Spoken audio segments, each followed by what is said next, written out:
பொடி போட்ட மோர்குழம்பு என்னென்ன தேவைன்னு பார்க்கலாமா? பொருட்கள் என்னென்ன வேணும்னு பார்க்கலாம் வாங்க.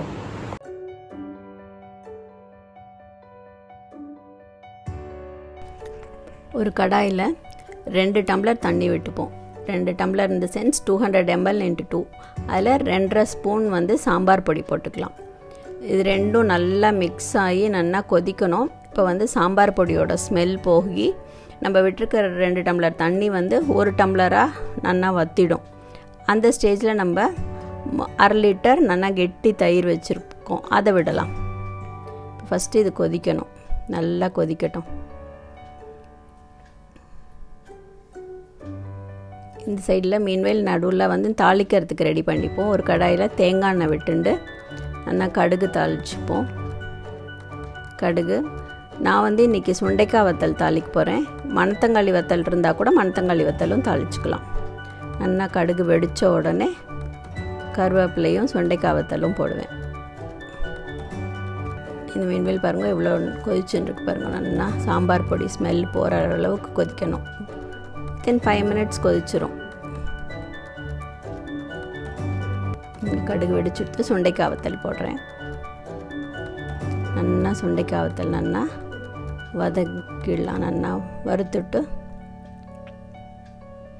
மணத்தங்காளி வத்தல் இருந்தால் கூட ரொம்ப டேஸ்ட்டாக இருக்கும், அதுவுமே போடலாம். நல்லா வறுத்தோடனே ஃப்ளேவருக்கு நம்ம கருவேப்பிலை கொஞ்சம் கருவேப்பிலை ஆட் பண்ணிப்போம். நல்லா வறுத்தெடுத்து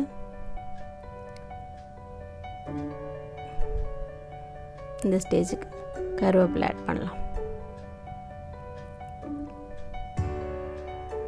தேங்காய் எண்ணெயில் சுண்டைக்காய் கருவேப்பிலெல்லாம் ரொம்ப ஃப்ளேவராக இருக்கும் வறுக்கிறப்ப. இதை நல்லா வறுத்து அணைச்சிடலாம். இங்கே நல்லா கொதிச்சு எடுத்து பாருங்க. இப்போ பெருங்காய பொடி ஒரு 3/4 ஸ்பூன் போடுறேன். நல்லா இதோடு சேர்த்து கொதித்த உடனே இன்னொரு 2 நிமிஷத்தில் நல்லா கம்மியாக எடுத்தோம்.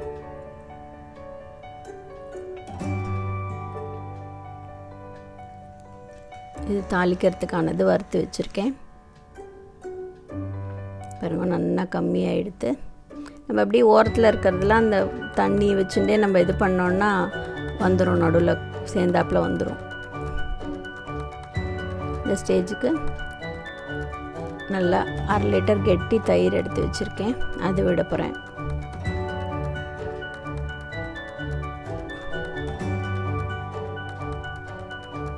நல்லா வாசனையும் எடுத்து 1/2 லிட்டர் கெட்டி தயிர் வச்சுருக்கேன், அது விட்டுருக்கேன்.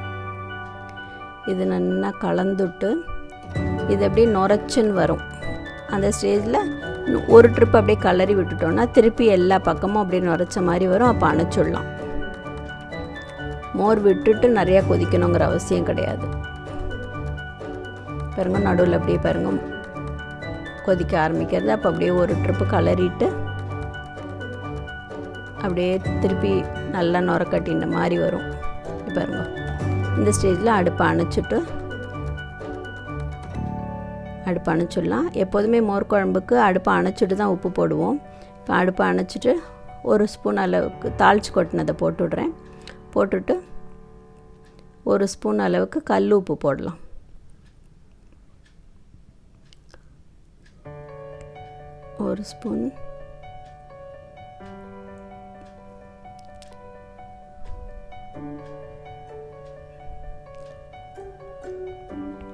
ஒரு ஸ்பூன் கல் உப்பு போடுறேன்.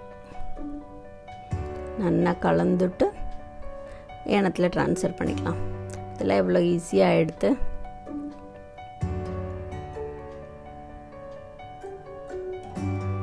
அவ்வளோதான் பொடி போட்ட மோர் குழம்பு.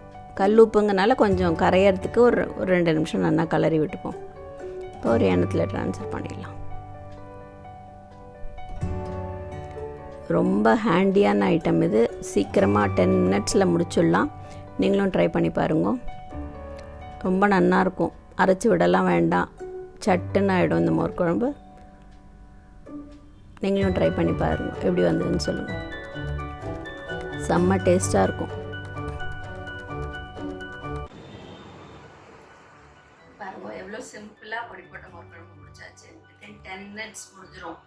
ஸோ எல்லோரும் ட்ரை பண்ணி பாருங்கள். எப்படி வந்ததுன்னு எனக்கு கமெண்ட் பாக்ஸில் சொல்லுங்கள். என்னோடய சேனல் லைக் பண்ணுங்கள், ஷேர் பண்ணுங்கள், சப்ஸ்கிரைப் பண்ணுங்கள். தேங்க்யூ.